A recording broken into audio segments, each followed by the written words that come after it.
Hello दोस्तों, आपका स्वागत है आपका YouTube channel be positive study में। आज हम आपके लिए लाए हैं क्लास 7 का पहला चैप्टर, पादपों में पोषण। चैप्टर शुरू करने से पहले यदि आप इस चैनल पर नए हैं तो चैनल को सब्सक्राइब कर ले और बेल बटन को भी दबा दें ताकि इसी तरह के आगे आने वाली वीडियो आप तक सबसे पहले पहुंच सके। तो चलिए चैप्टर को स्टार्ट करते हैं। पादपों में पोषण। कक्षा 6 में आप तो पहले ही पढ़ चुके हैं कि सभी जीवों के लिए भोजन बहुत जरूरी होता है। आप यह भी पढ़ चुके हैं कि कार्बोहाइड्रेट, प्रोटीन, वसा, विटामिन एवं खनिज जो है वो भोजन के घटक होते हैं। मतलब भोजन में मुख्य रूप से कार्बोहाइड्रेट, प्रोटीन, वसा, विटामिन और खनिज लवण मौजूद होता है। भोजन के ये घटक हमारे शरीर के लिए बहुत जरूरी होता है तथा इन्हें हम पोषक कहते हैं। सभी जीवों को भोजन की आवश्यकता तो होती ही है। पौधे स्वयं के लिए भोजन बना सकते हैं, परंतु मानव सहित कोई भी प्राणी अपना भोजन स्वयं नहीं बना सकता है। वे पादपों तथा पादपों का आहार ग्रहण करने वाले जंतुओं से अपना भोजन प्राप्त करते हैं। यानी कि पौधा जो होता है वो अपना भोजन खुद बना सकता है क्योंकि उसमें क्लोरोफिल पाया जाता है, जिसके कारण वो अपना भोजन स्वयं बना सकता है। लेकिन जो मनुष्य है, जो एनिमल जगत है, वो अपना भोजन स्वयं नहीं बना सकता है। इसीलिए मानव तथा जो अन्य प्राणी होता है वो डायरेक्ट और इनडायरेक्ट रूप से यानी कि प्रत्यक्ष और परोक्ष रूप से वो पादपों पर निर्भर करता है। मतलब पादपों से बनने वाले जो प्रोडक्ट होते हैं उसी का हम लोग इस्तेमाल करते हैं। पादपों में पोषण का कौन सा विधि होता है या पाया जाता है? केवल पादप ही ऐसे जीव हैं जो जल, कार्बन डाइऑक्साइड एवं खनिज की सहायता से अपना भोजन बना सकते हैं। यानी कि पौधे को अपना भोजन बनाने के लिए पानी यानी कि जल, कार्बन डाइऑक्साइड और खनिज की जरूरत होती है। ये सभी पदार्थ उसके परिवेश में उपलब्ध होते हैं, यानी कि आसपास में ही मौजूद होता है। पोषक पदार्थ सजीवों की शारीरिक संरचना, वृद्धि तथा क्षतिग्रस्त भागों के रखरखाव के लिए समर्थ बनाते हैं। यानी कि पोषक जो पदार्थ होता है वो सजीवों के शारीरिक संरचना, वृद्धि और जो क्षतिग्रस्त भाग होता है, यानी कि कहीं पर अगर चोट वोट लग गई होगी, जैसे पौधे को भी कहीं पर खरोच आती है तो जो है वो अपने आप ठीक हो जाती है। इसके लिए भी हम लोग को भोजन की जरूरत होती है, यानी कि पौधों को, तथा विभिन्न जैव प्रक्रमों के लिए आवश्यक ऊर्जा भी प्रदान करते हैं। सजीवों द्वारा भोजन ग्रहण करने एवं उसके उपयोग की जो विधि है उस विधि को हम लोग पोषण करते हैं। यानी कि सजीव जो है जिस प्रक्रिया द्वारा भोजन कर रहा है उस प्रक्रिया को हम लोग पोषण करते हैं। पौधे जो खुद से अपना भोजन बना सकते हैं, ये जो विधि है इसको हम स्वपोषण बोलते हैं। ऐसे पादपों को स्वयं पोषी भी कहते हैं क्योंकि स्वयं मतलब खुद, यानी कि खुद वो खाना बनाता है। जंतु एवं अधिकतर अन्य जीव पादपों द्वारा संश्लेषित भोजन ग्रहण करते हैं। इसे हम विषम पोषी कहते हैं। यानी कि जो अन्य पादप द्वारा जो संश्लेषण होता है, भोजन करने की जो विधि होती है उसको हम विषम पोषी कहते हैं। यानी कि वो अलग अलग तरह के माध्यमों से वो भोजन ग्रहण करता है। की जो खाद्य फैक्ट्रियाँ होती है वो कहाँ पर होती है? प्रकाश संश्लेषण जो होता है वो पादपों के खाद्य संश्लेषण का एक प्रक्रिया होता है। जो पौधा होता है उसमें जो खाना बनता है वो उसका पत्ती में बनता है, ठीक है। अतः सभी जो पदार्थ होता है वो पत्तियों तक पहुंचने चाहिए तभी तो वो खाना बनाएगा। मृदा में उपस्थित जल एवं खनिज जो होता है वह जड़ यानी कि मूल के द्वारा अवशोषित किए जाते हैं। यानी कि जो पौधा होता है वो नीचे में उपस्थित जल और जो खनिज होता है उसके द्वारा जो है वो अवशोषित पहले उसको कर लिया जाता है तथा तने के माध्यम से पत्तियों तक पहुंचाया जाता है। मतलब वो डालियों के द्वारा ही ऊपर आती है। पत्ती की सतह पर उपस्थित सूक्ष्म रंध्रों द्वारा वायु में कार्बन डाइऑक्साइड प्रवेश करती है। यानी कि पत्ती का जो नीचे साइड होती है उसमें छोटी छोटी छिद्र होती है, इसको हम लोग स्टोमाटा भी कहते हैं। इस स्टोमाटा यानी कि सूक्ष्म रंध्रों द्वारा ही क्या करता है, हवा से जो कार्बन डाइऑक्साइड जो है वो प्रवेश कर जाता है पत्तियों में, क्योंकि कार्बन डाइऑक्साइड जो है पत्तियों को खाना बनाने के लिए मददगार होती है। नीचे आते हैं, कोशिकाएं।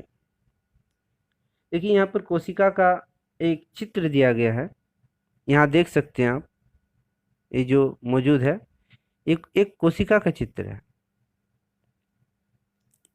इसमें जैसे कि एक घर बनने के लिए ईंटों पर ईंटों को सजाया जाता है, उसी प्रकार जो सजीव कोशिका होती है उसके एक पर एक जो है जमा होने से या एक जगह हो जाने से ही कोई अंग बनता है, कोई जीव बनता है। यानी कि कोई भी जीव जो होता है वो कोशिकाओं का एक समूह हम लोग कह सकते हैं उसको।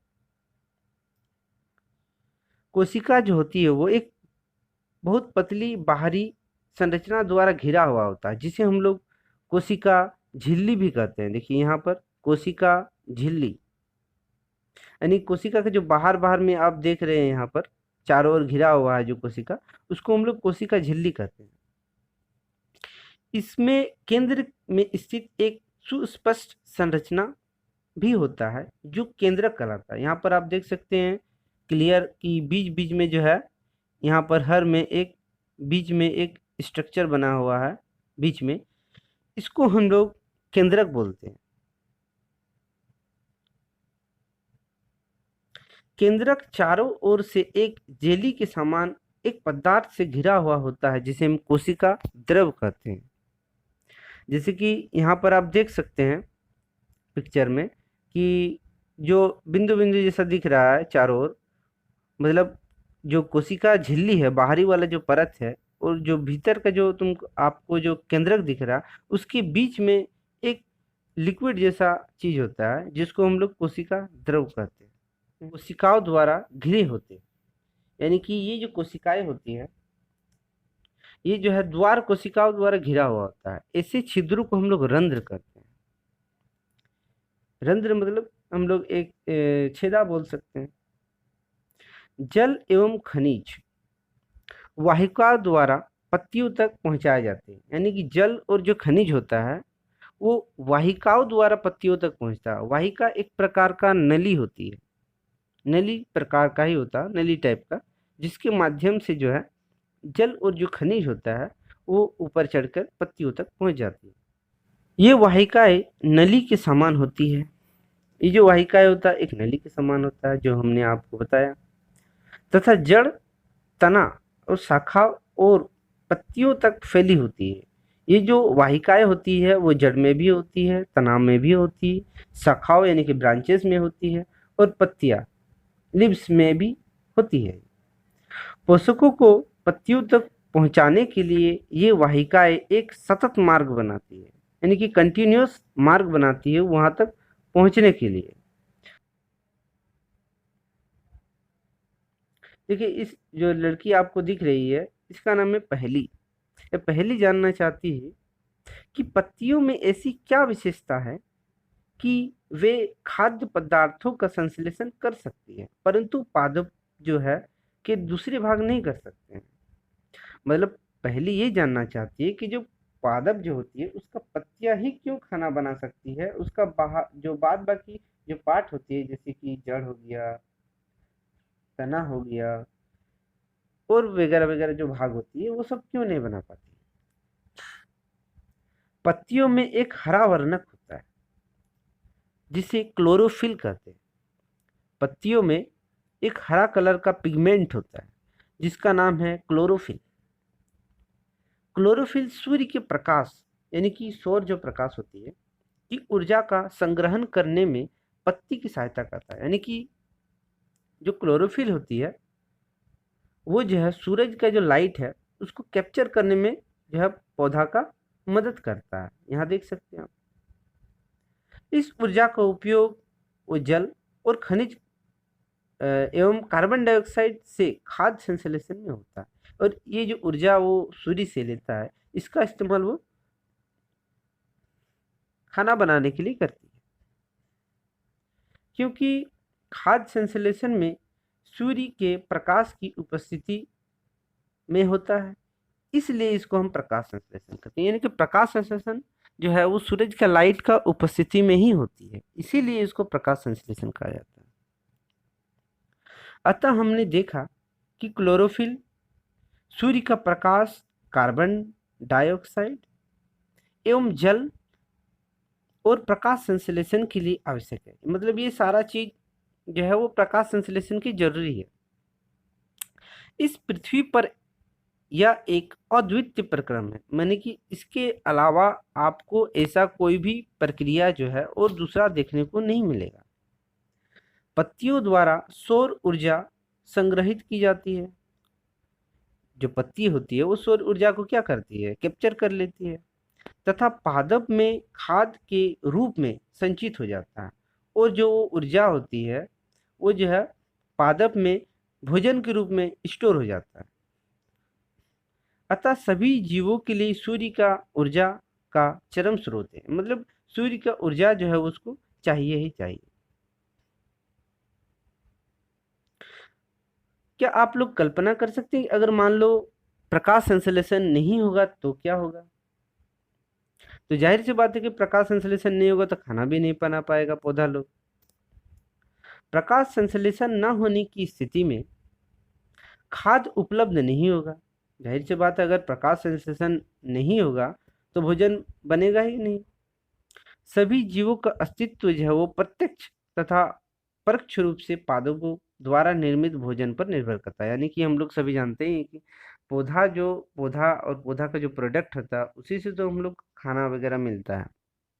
तो अगर पौधा ही जिंदा नहीं रहेगा, उसी को खाना नहीं मिलेगा, तो हम लोग को कहाँ से मिलेगा? इसके अतिरिक्त सभी जीवों के लिए परम आवश्यक ऑक्सीजन भी प्रकाश संश्लेषण के द्वारा निर्मित होता है। यानी कि जो पौधा जो होता है वो जो अपना भोजन बनाता है, तो भोजन बनाने के उपरांत में लास्ट में जो है वो ऑक्सीजन जो है उससे निर्मित होती है। वो ऑक्सीजन का वो इस्तेमाल नहीं करती है, बल्कि वो वातावरण में छोड़ दी जाती है स्टोमाटा के द्वारा। यानी कि वो सब जो छोटे छोटे रंध्र बताए आपको, उसी के द्वारा वो वायुमंडल में छोड़ दी जाती है। प्रकाश संश्लेषण की अनुपस्थिति में पृथ्वी पर जीवन की कल्पना असंभव है। यानी कि अगर प्रकाश संश्लेषण का मान लीजिए अगर हम लोग सोचे तो प्रकाश संश्लेषण अगर नहीं होगा तो पृथ्वी पर जीवन भी संभव नहीं है।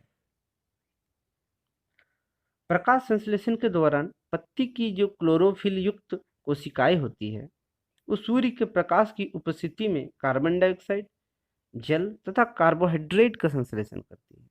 मतलब प्रकाश संश्लेषण के दौरान जो पत्ती जो क्लोरोफिल का मदद से वो सूरज का प्रकाश की उपस्थिति में कार्बन डाइऑक्साइड बनाता है प्लस जल बनाता है, साथ में कार्बोहाइड्रेट भी बनाता है। कार्बोहाइड्रेट यानी कि उसका खाद जिसका इस्तेमाल पौधा करता है। देखिए यहाँ पर समीकरण में दिखाया गया है, यहाँ देख सकते हैं आप, ये जो दिखाया गया है कार्बन डाइऑक्साइड और जल दोनों की उपस्थिति में, और यहाँ पर क्या चाहिए, सूर्य का प्रकाश भी चाहिए और क्लोरोफिल भी मौजूद होना चाहिए। उसकी उपस्थिति में ये कार्बोहाइड्रेट बनाएगा, साथ में ऑक्सीजन भी बनाएगा। इस प्रक्रम में ऑक्सीजन निर्मुक्त होता है। यानी कि इस प्रक्रिया में जो ऑक्सीजन आप यहाँ पर देख रहे हैं, ये ऑक्सीजन आप देख रहे हैं यहाँ पर, ये ऑक्सीजन जो है वो वातावरण में छोड़ दी जाती है। और कार्बोहाइड्रेट जो होती है वो अंत में पत्तियों में मंड यानी कि स्टार्च के रूप में संचित होता है। ये क्वेश्चन बार बार पूछा जाता है कि जो पौधा जो होता है वो खाना बनाने के फलस्वरूप उसमें जो खाना बनता है वो किस रूप में वहां पर होता है पत्तियों में, तो ये स्टार्च के रूप में होता है, जिसको हम लोग मंड भी कहते यहाँ हैं। दिया गया है द्वार कोशिकाएं। ये देखिए द्वार कोशिकाएं, ये जो आपको दिख रहा है ये है द्वार कोशिकाएं। साथ में ये ऊपर में जो दिख रहा है आपको ये क्लोरोफिल है, क्लोरोफिल। देखिए जो हरा हरा कलर का जो पिगमेंट दिख रहा है आपको, हरा हरा कलर का ये वाला सब, ये सब जो है ये क्लोरोफिल है। और साथ में ये जो द्वार कोशिका है, ये देख रहे हैं यहाँ पर, इसके और इसके बीच में थोड़ा गैप है। इन दो क्लोरोफिल के जो बीच में थोड़ा सा गैप है, इसी को हम लोग द्वार कोशिकाएं कहते हैं। और यहाँ पर देखिए रंध्र का भी दिखाया गया है। यहाँ पत्ती को भी दिखाया गया, देख सकते हैं आप। पत्ती का जो रंध्री द्वार होता है, इस तरह का ओरिजिनल में दिखता है ये लेकिन ये सब माइक्रोस्कोप में दिखेगा, ऐसा नहीं कि आप खुले आंखों में इसको देख सकते हैं। स्टार्च भी एक प्रकार का कार्बोहाइड्रेट ही होता है, यानी कि कार्बोहाइड्रेट बहुत तरह के होते हैं, उसमें से स्टार्च भी एक कार्बोहाइड्रेट ही है। यहाँ पर चित्र में देख सकते हैं आप, बहुत अच्छा से समझाया गया है कि देखिए सूर्य है। इस सूर्य का जो लाइट है, सौर ऊर्जा, वो पत्ती में जा रहा है क्लोरोफिल की मदद से। उसके बाद यहाँ देखिए कार्बन डाइऑक्साइड जो है वो हवा से लिया जा रहा है, सॉरी, कार्बन डाइऑक्साइड जो है वो, हाँ, कार्बन डाइऑक्साइड लिया जा रहा है, ठीक है। तथा नीचे में दिखाया गया, देखिए ऑक्सीजन जो है वो छोड़ा जा रहा है। देखिए यहाँ पर नीचे में ऑक्सीजन जो है वो पत्तियों से निकल रही है। बुझों ने देखा कि कुछ पादपों की पत्तियां गहरी लाल, बैंगनी तथा भूरे रंग की होती है। बुझों ने देखा कि कुछ पत्तियों, हर पौधा तो हरा ही नहीं होता, अधिकतर होता है, लेकिन हर पौधा जो है हरा नहीं होता। वह जानना चाहता है कि इन पत्तियों में भी प्रकाश संश्लेषण क्या होता है। चलिए देखते हैं। पत्तियों के अतिरिक्त पादपों के दूसरे भाग, देखिए यहाँ पर लिखा हुआ, पत्तियों के अतिरिक्त पादपों के दूसरे हरे भाग होता है, जैसे कि तना हो गया, हरी शाखाओं में भी प्रकाश संश्लेषण होता है। ऐसा नहीं कि पत्तियों में ही सिर्फ होता है, इसके अलावा आपका जो हरा हरा भाग आपको दिख रहा है, जो पौधा में पाया जाता है, जैसे कि हरा रंग का तना, हरी शाखाओं में भी प्रकाश संश्लेषण होता है। मरुस्थलीय पादपों में वाष्पोत्सर्जन द्वारा जल क्षय को कम करने के लिए पत्तियां सल्क अथवा सूल रूपी हो जाती है। आप लोगों ने देखा होगा कि जो मरुस्थल वगैरह जगह है, जहाँ पर पानी का कमी होता है, रेगिस्तान वगैरह जगह होता है, वहाँ पर जितना भी पौधा पौधा जो पाया जाता है, उसका जो पत्तियां होता है वो छोटा होता है या फिर कांटे की तरह की होती है। वो तुम्हारे जगह सल्क जो होता है वो पतला पतला या फिर कांटेदार हो जाती है। इन पादपों के तने हरे होते हैं, जो कि प्रकाश संश्लेषण का कार्य करते हैं।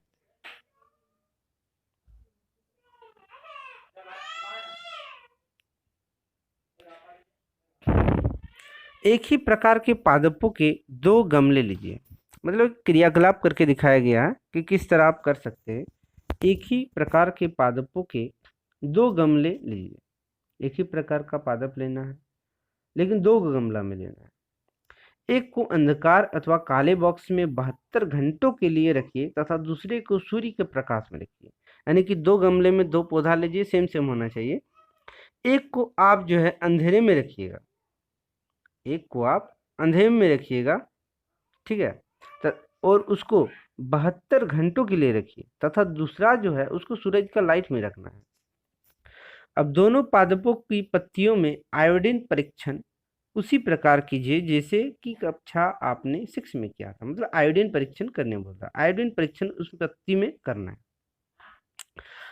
आपने अवलोकन को नोट कीजिए, आपने जो जो आपको रिजल्ट मिला वो सब नोट करना है।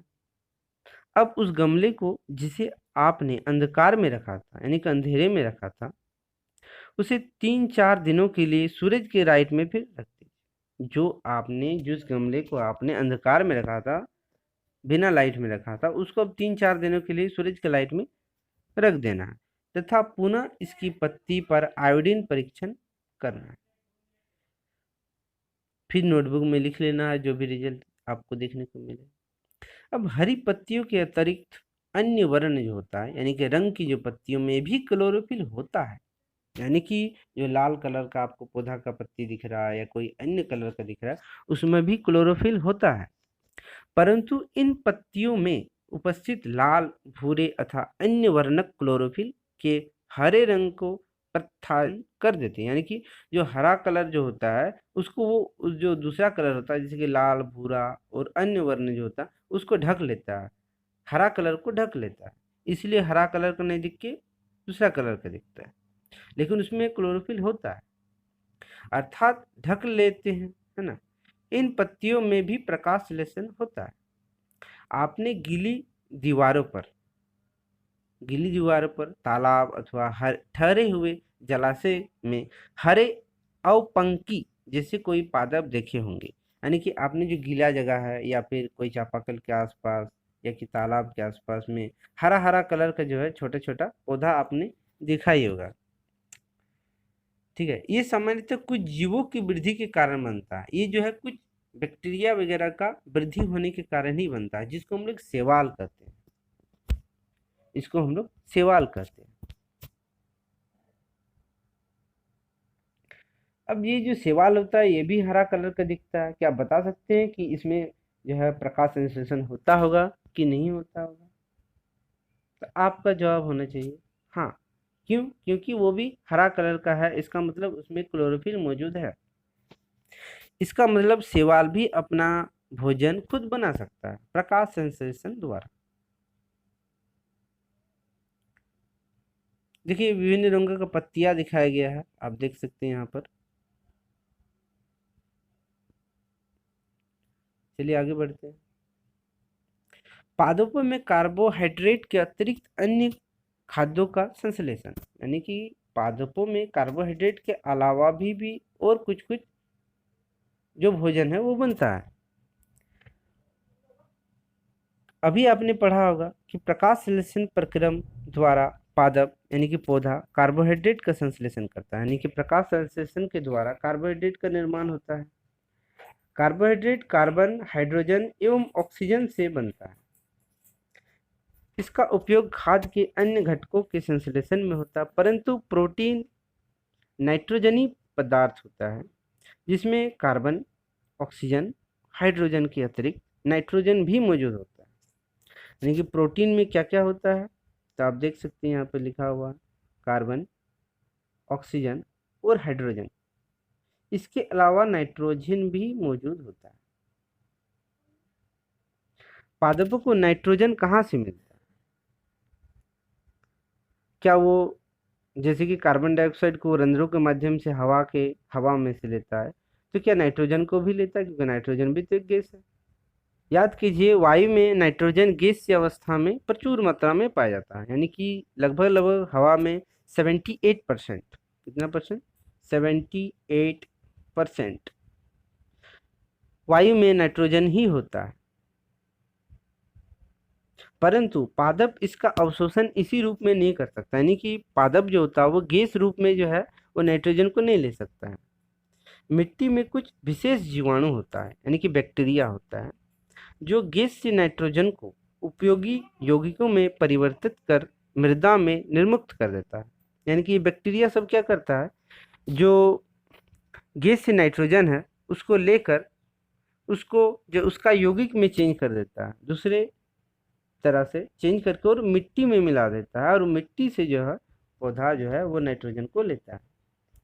यह विलेय पदार्थ पादपों द्वारा जल के साथ अवशोषित कर लिए जाते हैं, यानी कि ये जल के माध्यम से जो है वो आपका ले लिया जाता है नाइट्रोजन। संभवतः आपने देखा है कि किसान अपने खेतों में खाद डालता है या उर्वरक डालता है। क्यों डालता है? क्योंकि इसमें नाइट्रोजनी पदार्थ बहुत ज़्यादा मात्रा में होता है, इसीलिए खाद को डाला जाता है। इसी प्रकार अन्य संघटक के साथ पादपों में पोषण की अन्य विधियां, यानी कि पादप जो पोषण करती है वो कौन कौन तरह का विधि का इस्तेमाल करती है। वो कुछ पादप पौधे यानी कि पौधे ऐसे भी होते हैं जिसमें क्लोरोफिल नहीं पाया जाता है ना। कुछ पादप ऐसे भी होते हैं जिसमें क्लोरोफिल मौजूद नहीं होता है, वे भोजन संश्लेषण नहीं कर सकते। यानी कि क्लोरोफिल नहीं होगा तो जाहिर सी बात है कि वो तो भोजन नहीं बना पाएंगे, तब वे कैसे जिंदा रहते हैं तथा वे पोषक किस प्रकार प्राप्त करते हैं, यानी कि वो तब किस प्रकार का पोषण प्राप्त करता है, किस तरह से वो अपना पोषण प्राप्त कर लेते हैं। मनुष्य तथा अन्य प्राणियों की तरह ये पादप भी अपने पोषण के लिए अन्य पादपों द्वारा निर्मित खाद्य पर निर्भर करता है। अब ये जो पौधे सब होते हैं क्योंकि ये खुद अपना खाना नहीं बना पाते हैं, इसलिए जो दूसरा पौधा होता है उसका खाना को चुरा के ये अपना काम चलाते हैं। ये विषम पोषी प्रणाली का उपयोग करते हैं और इस प्रक्रिया को हम लोग विषम पोषी प्रणाली भी बोलते हैं, क्योंकि ये अपने खुद नहीं बनाते बल्कि दूसरों का खाना का इस्तेमाल करते हैं।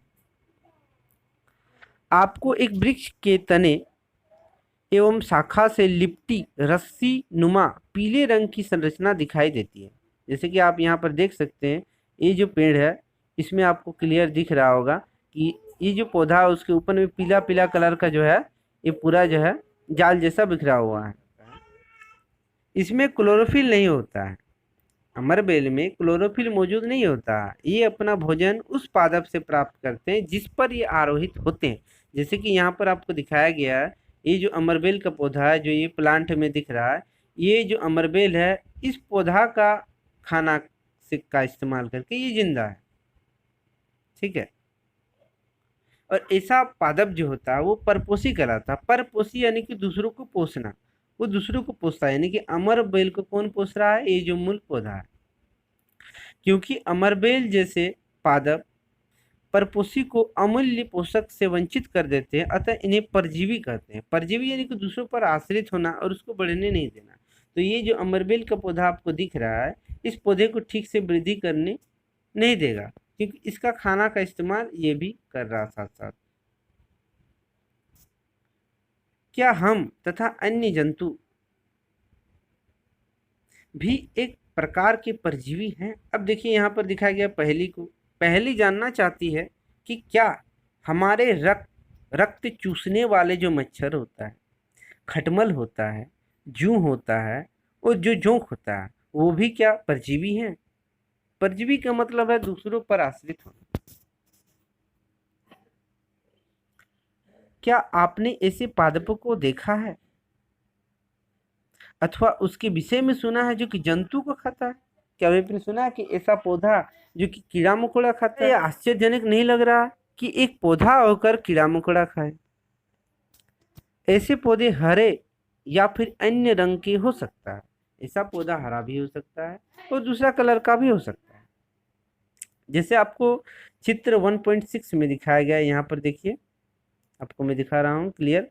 ये जो पौधा दिख रहा है आपको, ये जो पौधा दिख रहा है आपको, इस पौधे का नाम है घटपर्णी, यानी कि पिचर प्लांट। इसको पिचर प्लांट भी बोलते हैं, हिंदी में घटपर्णी और अंग्रेजी का है सब पिचर प्लांट। इसका जो पौधा पत्ता सब होता है ये इस तरह का होता है। ये जो इधर दिख रहा है ढक्कन टाइप का गया है, ये जो आपको दिख रहा है, इसकी घड़े यानी कि घट के समान दिखाई देने वाली संरचना वास्तव में उसकी पत्ती के रूपांतरण भाग, यानी कि ये जो आपको दिख रहा है ये भाग तो ये सब ये पत्ता ही है जो आगे चलकर इस तरह का आकृति में परिवर्तित हो गई। ठीक है। पत्ते का शीर्ष भाग घड़े का ढक्कन बनाता है। देखिए ऊपर वाला जो भाग है आपको ढक्कन के समान दिख रहा है, ये जो ढक्कन के समान, ये ढक्कन है नहीं, ढक्कन के समान दिखता है। घड़े के अंदर अनेक रूम होता है। घड़े के अंदर में बहुत सारा छोटा छोटा पतला पतला जो है बाल जैसा मतलब होता है, जो नीचे की ओर ढलके रहते हैं, नीचे की तरह वह झुका हुआ वो सब होता है, अर्थात अधोमुखी होता है। जब कोई कीट घड़े में प्रवेश करता है तो यह उसके रोमों के बीच में फंस जाता है। यानी बाल के बीच में जब कोई जो कीड़ा मकोड़ा जो भी अंदर जाता है तो बाल सब में फंस जाता है। घड़े में उपस्थित पाचक रस, अब घड़े में जो है अंदर में पाचक रस मौजूद होता है, पचाने वाला रस यानी कि पाचक रस, जो कीटों को पाचन कर देता है यानी कि पचा देता है। कीटों का भक्षण करने वाले ऐसे पादप कीट भक्षी पादप कहलाते हैं, यानी कि कीड़ा मकोड़े खाने वाले पादप। अब देखिए इस तरह का पौधा का नाम है जो कि अक्सर पूछा जाता है, विनस फ्लाई ट्रैप। एक पौधा का नाम है विनस फ्लाई ट्रैप तथा सेंड्रियू। ये जो दो पादप का नाम जो दिया गया है ये कीड़ा मकोड़े खाने वाले पादप हैं। तो कंफ्यूज है कि आखिर में घटपर्णी हरा तो होता है, तो इसका मतलब हरा होता है तो क्लोरोफिल होता है, और प्रकाश संश्लेषण भी उसमें होता है। तो फिर क्यों वो जो है कीड़ा मकोड़े खाने की जरूरत उसको पड़ता है? क्या वो खुद खाने नहीं बना पाता है? यह संभव है कि इस प्रकार के पादपों को मृदा से वे सभी पोषक पदार्थ नहीं मिल पाते जो उन्हें आवश्यकता हो।